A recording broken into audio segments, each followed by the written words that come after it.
Hello student, स्वागत है आपका अपने चैनल कॉमर्स कुजी पर। और आज हम स्टार्ट करने वाले हैं आपका chapter number 5 theory of demand. इससे पहले हमने कंज्यूमर इक्विलिब्रियम वाला चैप्टर खत्म किया था, इंडिफरेंस कर्व एनालिसिस। चैप्टर को स्टार्ट करने से पहले मेरी आप सभी से छोटी सी रिक्वेस्ट होगी कि डिस्क्रिप्शन में अब तक वीडियो मैंने जो डाली है उनके प्लेलिस्ट मिल जाएंगे, आपको मेरा व्हाट्सएप नंबर मिल जाएगा जहाँ पे आप मेरे को व्हाट्सएप करके मेरे ग्रुप्स में ऐड हो सकते हैं डाउट्स वगैरह के लिए। मेरे इंस्टाग्राम आईडी मिल जाएगी, वहाँ जाके फॉलो कर सकते हैं, सपोर्ट कर सकते हैं। चलिए, concept of demand. Ordinary the term desire and demand are use interchangeably, but in economics demand has a distinct meaning. वैसे तो जो हमारी डिज़ायर होती है, इच्छा होती है, डिमांड जो होती है, उन्हें एक साथ इस्तेमाल किया जाता है, लेकिन इकोनॉमिक्स में डिमांड की अपनी एक अलग मीनिंग है। Supposing you desire to have an LED TV but you do not have enough money to buy it. आपकी इच्छा है कि आप एक एलईडी टीवी खरीदो, लेकिन आपके पास पैसा नहीं है, मनी भाई नहीं है। Then this desire will remain just a wishful thing. तो इस केस में ये जो आपकी डिज़ायर थी टीवी खरीदने की, ये बस एक इच्छा रह गई, ये डिमांड नहीं बनी। And if in spite of having enough money you are not willing to spend it on LED TV, demand does not emerge. और अगर आपके पास पैसे भी होते और खर्च करने का मन नहीं है, तब भी वो डिमांड नहीं बनी। तो वो डिमांड कब बनती? डिमांड जब बनती जब आपकी इच्छा होती, आपके पास पैसे होते और खर्च करने की इच्छा होती है। Demand refers to a desire of a community having a sufficient purchasing power and willingness to spend. इसको हम क्या कहते हैं? डिमांड कहते हैं। किसी चीज की इच्छा, उतने पैसे होना और खर्च करने की इच्छा होना, है ना। तो demand and quantity demanded. Demand refers to different possible quantity to be purchased at different possible prices of a commodity. Demand का मतलब ये है कि अलग अलग क्वांटिटी, कितनी कितनी प्राइस वाली क्वांटिटी, कितनी कितनी मात्रा में आप खरीदने के लिए राजी हैं, वो हमारी क्या है? Quantity demanded. और डिमांड बस एक अलग पॉसिबल क्वांटिटी है कि जो आप कमोडिटी को खरीदने के लिए राजी हो अलग अलग प्राइस में। तो क्वांटिटी डिमांडेड में और डिमांड में फ़र्क क्या है, देखिए।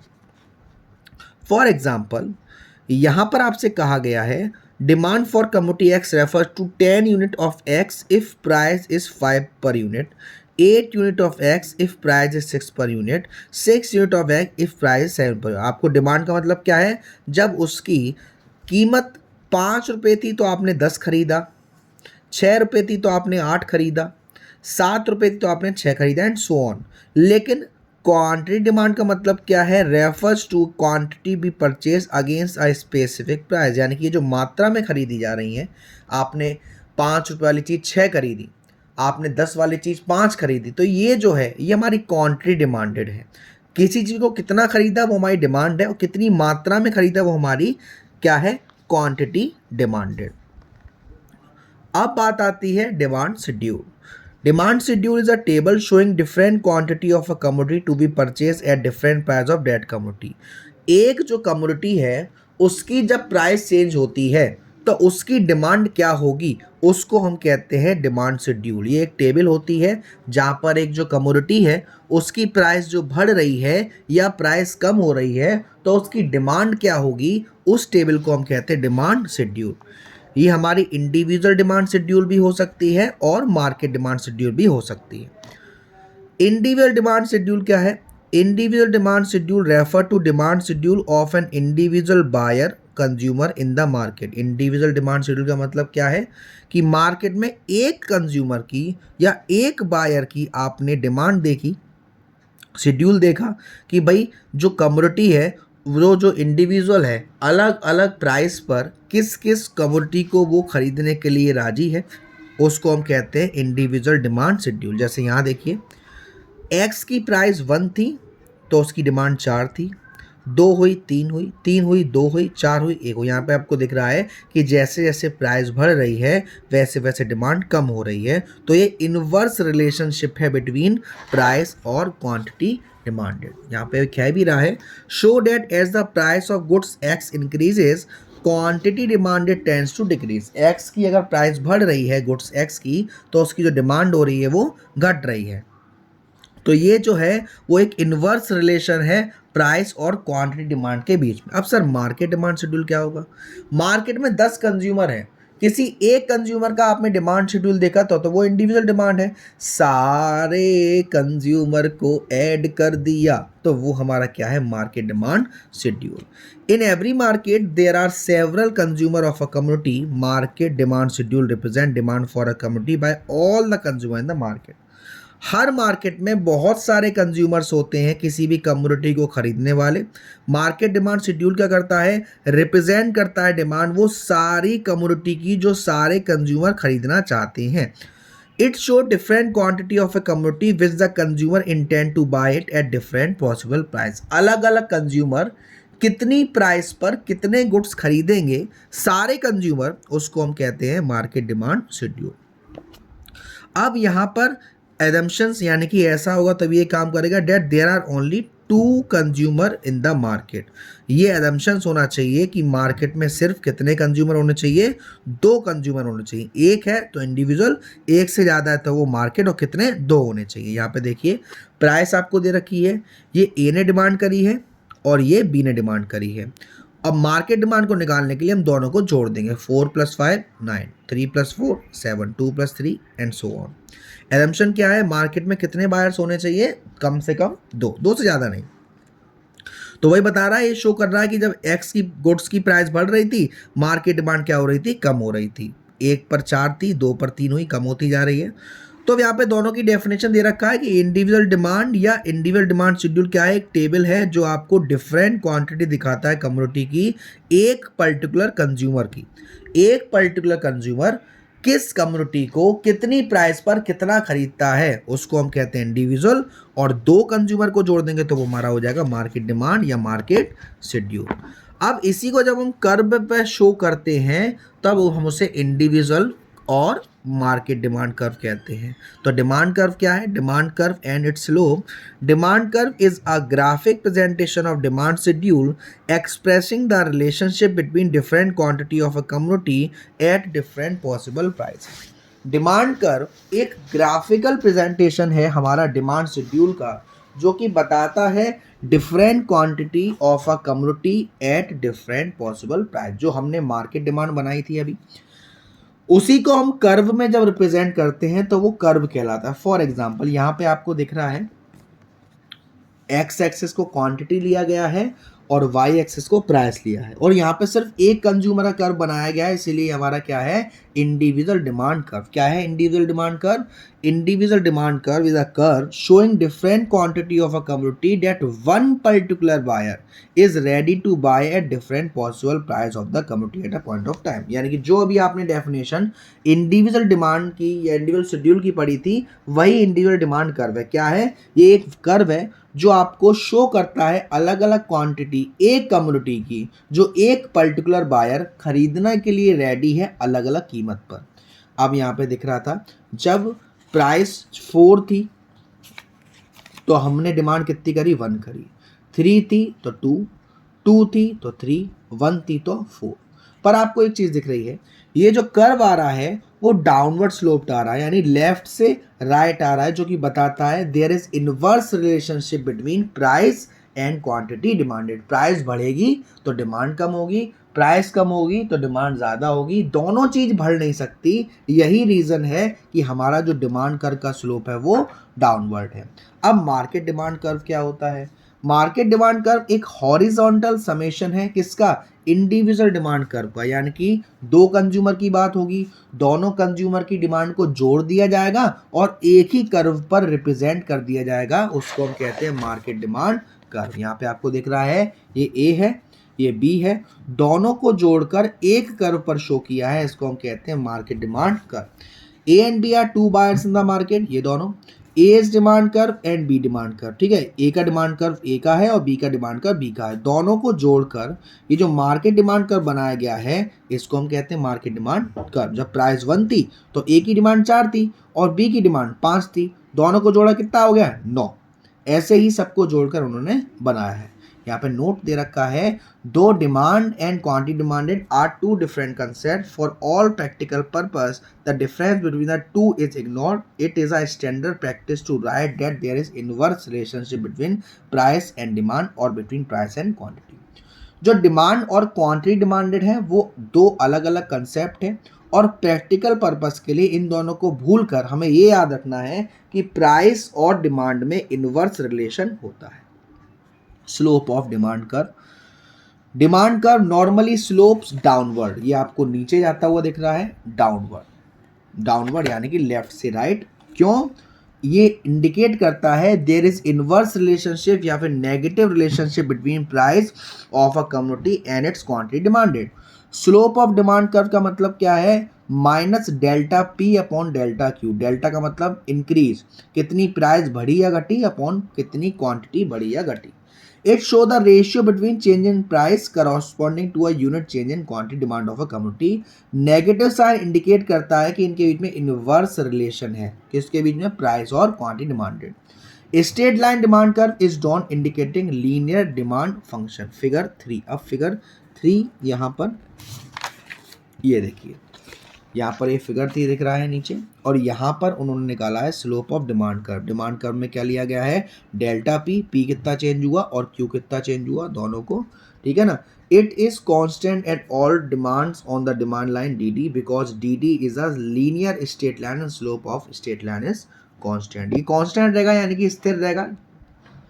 अब आता है डिमांड फंक्शन और डिटरमिनेंट्स ऑफ डिमांड। प्राइस के अलावा बहुत सारे ऐसे भी फैक्टर्स होते हैं जो आपकी डिमांड को इन्फ्लुएंस करते हैं, घटाते हैं, बढ़ाते हैं, उनको हम कहते हैं determinants of demand. Demand function show the relationship between demand for a community and it's various determinant. जो डिमांड फंक्शन होता है वो रिलेशनशिप शो करता है डिमांड का और उसके वेरियस डिटरमिनेंट्स का। It show how demand for a community is related to से own price of the community. Demand कैसे रिलेट करेगी उसकी खुद की कीमत से या हमारी इनकम से, अदर डिटरमिनेंट से, जिनको दो पार्ट में बांटा गया है, इंडिविजुअल और मार्केट। तो पहले हम इंडिविजुअल देख लेते हैं। Individual demand function shows how demand for a community bye an individual consumer in the market. Individual demand function show करता है कि कैसे एक इंडिविजुअल कंज्यूमर कम्युनिटी को खरीदता है, जिसकी इक्वेशन दे रखी है D X is equal to F bracket में P X P R Y T E. अब यहाँ पे डी एक्स का मतलब है क्वांटिटी डिमांडेड, पी एक्स का मतलब है ओन प्राइस, पी आर का मतलब है price of related goods, Y से है कंज्यूमर इनकम, टी से है टेस्ट एंड प्रेफरेंसेस, और ई से एक्सपेक्टेशन, जिसको बारी बारी से हम समझेंगे। Point number 1, own price of commodity. Other things being equal, सारी चीज इक्वल होनी चाहिए। कौन सी? ये जो अभी हमने पढ़ी थी, ये इनमें कोई चेंज नहीं होना चाहिए। With a rise in own price of the commodity it demands contract. जब कमोडिटी की जो प्राइस है वो बढ़ेगी तो डिमांड क्या हो जाएगी? जिस कमोडिटी का आप इस्तेमाल कर रहे हो उसकी डिमांड क्या हो जाएगी? कम हो जाएगी। और fall in its own price the demand extend, और उसकी अगर कीमत कम होगी तो उसकी डिमांड क्या हो जाएगी? ज़्यादा हो जाएगी, क्योंकि उनमें क्या है? इनवर्स रिलेशनशिप है, जिसको हम लॉ ऑफ डिमांड भी कहते हैं। Price of related goods. Demand for a community is also influenced by change in price of related goods. Related goods का मतलब जो आपस में रिलेट करते हैं। दो टाइप के गुड्स होते हैं, एक सब्स्टिट्यूट गुड्स और एक कम्प्लीमेंट्री गुड्स। ये नहीं ये मिल जाए, ये नहीं ये मिल जाए, रिया नहीं तो मोनिका मिल जाए, मोनिका नहीं तो नेहा मिल जाए, तो उसे हम सब्स्टिट्यूट गुड्स कहते हैं। भाई टी के बदले कॉफ़ी मिल जाए, बॉल पेन के बदले इंक पेन मिल जाए। These are the goods which can be substitute for each other. ऐसे गुड्स जो एक के बदले आप दूसरा इस्तेमाल कर सकते हैं, दूसरे के बदले पहला इस्तेमाल कर सकते हैं, जैसे टी और coffee, ball pen, ink pen. In case of such goods increase in the price of one causes increase in demand for the other. इस केस में एक गुड्स की प्राइस के बढ़ने से दूसरे की डिमांड बढ़ जाएगी। अगर मान लीजिए टी की कीमत, चाय की कीमत बढ़ गई तो लोग कॉफ़ी पीना स्टार्ट कर देंगे, और कॉफ़ी की बढ़ गई तो टी पीना शुरुआत कर देंगे। टी की कम हो गई तो लोग और टी पीना शुरुआत कर देंगे, कॉफ़ी की डिमांड कम हो जाएगी। यानी कि एक कमोडिटी की प्राइस के बढ़ने से दूसरे की डिमांड बढ़ गई। ऐसे गुड्स को हम कहते हैं substitute goods. Increase in the price of coffee for example with increase the demand for T. अगर कॉफ़ी की प्राइस बढ़ जाती है तो लोग टी पीना शुरू कर देंगे। Consumer will shift from the consumption of coffee to the consumption of tea. लेकिन कॉम्प्लीमेंट्री का मतलब क्या होता है? कंप्लीमेंट्री का मतलब होता है जिसे हम एक साथ कंज्यूम करते हैं। Complementary goods are those goods which complete the demand for each other, जो दोनों एक साथ इस्तेमाल किए जाएंगे इसीलिए उनकी डिमांड एक साथ बनती है, जैसे पेन और इंक, ब्रेड एंड बटर। अब इस केस में क्या होगा, एक की प्राइस के बढ़ने से दूसरे की डिमांड कम हो जाएगी, एक की प्राइस के कम होने से दूसरे की डिमांड बढ़ जाएगी। इसको हम कहते हैं कॉम्प्लीमेंट्री गुड्स। फॉर एग्जाम्पल, अगर पेन की प्राइस बढ़ गई तो उसकी डिमांड क्या हो जाएगी, इंक की कम हो जाएगी, क्योंकि भाई जब कोई पेन ही नहीं खरीदेगा तो इंक क्यों खरीदेगा। तो इसको हम कहते हैं हमारा सब्स्टिट्यूट गुड्स और कॉम्प्लीमेंट्री गुड्स। यहाँ पर डिफरेंस भी दे रखा है। सब्स्टिट्यूट गुड्स में कह रहा है substitute goods are those goods which can be interchange by for use. Substitute goods हमारे वो गुड्स होते हैं जो आपस में क्या होते हैं, इंटरचेंज हो जाते हैं, ये नहीं तो ये सही। लेकिन कॉम्प्लीमेंट्री गुड्स ऐसे गुड्स होते हैं जो एक साथ इस्तेमाल किए जाएंगे। When price of a subsidy goods increases demand for a given good rise and vice versa. अगर एक्स की प्राइस के बढ़ने से वाई की डिमांड बढ़ रही है तो वो क्या है, सब्सिडी गुड्स है, और एक्स की प्राइस के बढ़ने से वाई की जो डिमांड है वो कम हो रही है तो वो क्या है, कॉम्प्लीमेंट्री गुड्स। एग्जाम्पल दे रखा है tea and coffee, Pepsi and Coke, ball pen, ink pen substitute का, कॉम्प्लीमेंट्री का पेन और ink, bread and butter, car and petrol. ठीक है। Income of the consumer, change in का income of the consumer also influence his demand for different goods. अगर हमारी income कम होती है या बढ़ती है, इससे भी हमारी गुड्स की डिमांड पर असर पड़ता है। The demand for normal goods tend to increase with increase income and decrease with decrease income. आपकी इनकम बढ़ेगी तो आपकी डिमांड बढ़ेगी, इनकम कम होगी तो डिमांड कम होगी। ऐसे गुड्स को हम कहते हैं नॉर्मल गुड्स। लेकिन इससे कुछ एक्सेप्शंस भी होते हैं, जैसे इन्फीरियर गुड्स। इन्फीरियर गुड्स हमारे होते हैं लो क्वालिटी के गुड्स। तो जब आपकी इनकम बढ़ती है तो आप लो क्वालिटी के गुड्स कम खाते हो, जब आपकी इनकम कम होती है तो आप लो क्वालिटी के गुड्स खाते हो। तो इस केस में क्या होता है, जब आपकी इनकम बढ़ेगी तो इन्फीरियर गुड्स की डिमांड कम होगी, जब इनकम कम होगी तो इन्फीरियर गुड्स की डिमांड क्या होगी, ज़्यादा। यहाँ पे आपको डिफरेंस में भी दे रखा है normal goods and inferior goods. Normal goods are those in case of which there is a positive relationship between income and quantity demanded. Normal goods हमारे वो goods होते हैं जिनके बीच में पॉजिटिव रिलेशन है, किसके बीच में, इनकम में और क्वांटिटी डिमांडेड में। इनकम बढ़ेगी तो डिमांड बढ़ेगी गुड्स की, इनकम कम होगी तो डिमांड कम होगी। अदर थिंग रिमेनिंग कांस्टेंट, ठीक है ना। इनकम इफेक्ट एक पॉजिटिव है। अब यहाँ बात करें इन्फीरियर गुड्स क्या होते हैं, वो गुड्स होते हैं जिसका नेगेटिव रिलेशन होता है इनकम से। इनकम बढ़ेगी तो इसकी डिमांड कम होगी, इनकम कम होगी तो इसकी डिमांड ज़्यादा होगी। इनकम इफेक्ट क्या होता है, नेगेटिव होता है। नॉर्मल गुड्स हो भी सकता है, नहीं भी हो सकता कि आपके लिए एसेंशियल हो, लेकिन इन्फीरियर गुड्स हमारे लिए एसेंशियल होते हैं, ठीक है ना। In case of normal goods there is always inverse relationship between own price of the commodity and quantity demand, जिसको हम लॉ ऑफ डिमांड भी कहते हैं। लेकिन इन्फीरियर गुड्स वाले केस में लॉ ऑफ डिमांड फेल हो जाता है। आप कह सकते हो कि ये एजम्पशन है तो ये एक्सेप्शन है। एजम्पशन का मतलब ऐसा होगा तब ये काम करेगा, और एक्सेप्शन का मतलब जहाँ पे वो चीज़ काम ही नहीं करेगी। Taste and preferences, the demand for goods and service also depends on individual taste and preferences. किसी गुड्स की डिमांड उसके इंडिविजुअल के टेस्ट पर भी डिपेंड है कि उसे क्या चीज़ पसंद है क्या नहीं। Taste are preference of the consumer are influence by advertisement. Taste का मतलब होता है जो कंज्यूमर को पसंद है, जो कि एडवर्टाइजमेंट देख के या फैशन में चेंज देख के या क्लाइमेट में देख के या न्यू इन्वेंशंस में देख के आता है। Other things being equal, demand for those goods increase for which consumer develop strong taste and preference. उस गुड्स की डिमांड बढ़ जाती है जिस गुड्स में कंज्यूमर को ज़्यादा प्रेफरेंस या ज़्यादा टेस्ट उसे मिले। टेस्ट का मतलब जो उसे पसंद हो।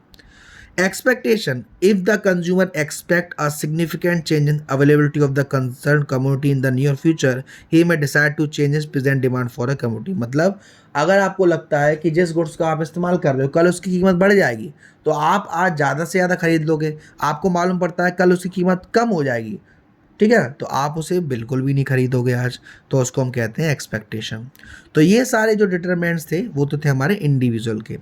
अब आता है आपका market demand function.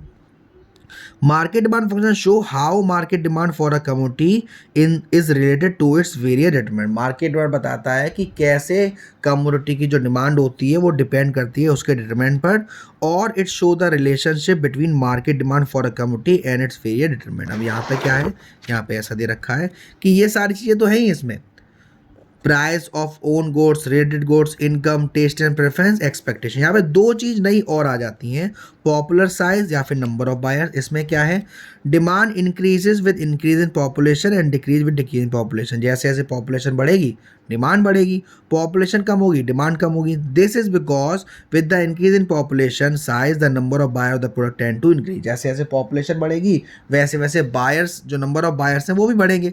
Composition of population also effect demand. If composition of population changes, जैसे कि फीमेल पॉपुलेशन चेंज हो रही है तो वो वुमेन वाले गुड्स की डिमांड बढ़ाएगी, इस तरीके से।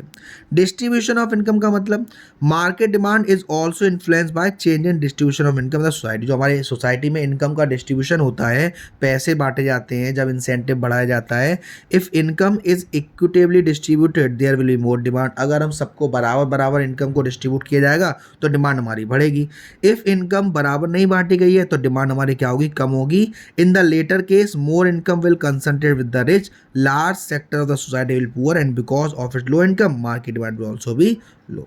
बाद में देखा गया कि भाई अमीरों का ध्यान ज़्यादा रखा जा रहा है तो लोग गुड्स भी अमीरों के हिसाब से बनाएंगे, गरीब बेचारे उनको ले नहीं पाएंगे, तो जिसकी वजह से मार्केट डिमांड हमारी क्या हो जाएगी, कम हो जाएगी। तो ये थे डिटरमिनेंट्स आपके इंडिविजुअल के भी और मार्केट के भी। तो आज की वीडियो में, आज के पार्ट में इतना ही। अगले पार्ट में हम इसको पढ़ेंगे लॉ ऑफ डिमांड से। वीडियो पसंद आई हो तो वीडियो को लाइक जरूर करेगा, शेयर जो करेगा। अब तक चैनल को सब्सक्राइब नहीं किया है तो सब्सक्राइब कर दीजिएगा। Thank you so much, love you all.